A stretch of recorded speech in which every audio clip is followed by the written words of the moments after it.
El dolor es darse cuenta de la pérdida de un sueño. Si tienes una relación con alguien, construyes una expectativa y un modelo de realidad con tu mente.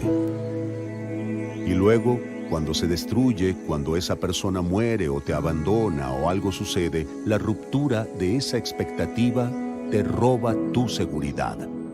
Así que hay miedo, pero también hay una increíble sensación de pérdida, de tristeza, de sentirse incompleto, porque construiste parte de tu integridad viviendo alrededor de un sueño. Y cuando el sueño colapsa, es como si toda tu identidad hubiera muerto. Hay una especie de mini muerte, porque nos reconocemos como parte de nuestras relaciones con la gente que nos rodea. Es como cuando mi padre falleció en septiembre pasado y yo andaba por ahí diciéndole a todo el mundo, ahora soy huérfano, pero vi que algo muy profundo cambió en mí.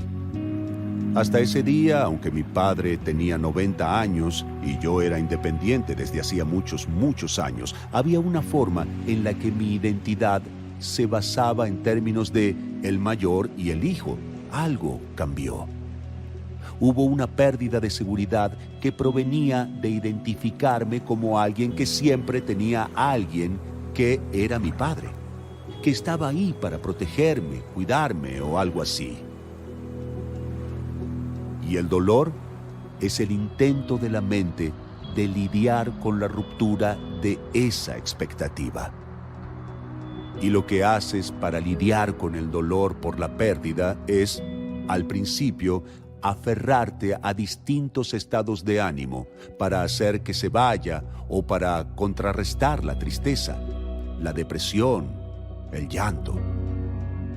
Y lo difícil o el arte está en no huir para hacer que desaparezcan. Como mucha gente que pone fin a una relación y comienza a sufrir por la pérdida y reacciona a su dolor buscando una nueva relación. Y construyen la nueva relación sobre la arena del dolor de la pérdida de la anterior y no le dan espacio para que tome su curso para llegar a otro lado.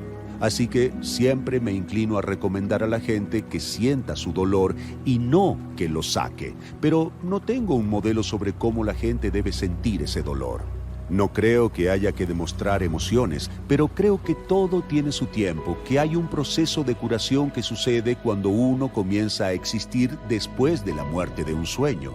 Y después de un tiempo, hay una forma natural en la que las heridas comienzan a sanar un poco y uno comienza a hallar nuevas formas de estar en el universo.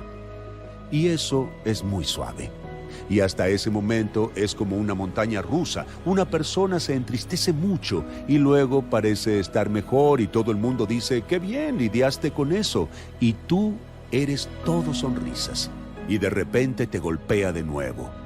Y te puedes llegar al ver los zapatos de alguien o su vieja caja de galletas o lo que sea y de pronto se vuelve a despertar. Lo más sutil del dolor es cuando la gente piensa, he dejado de sufrir por la pérdida, he traicionado a la persona o cosa que ya no está porque la estoy olvidando. Y debo recordar, o si no, quiere decir que no amé de verdad. Lo más extraordinario es que al sentirte en paz después del proceso de luto activo, te tranquilizas.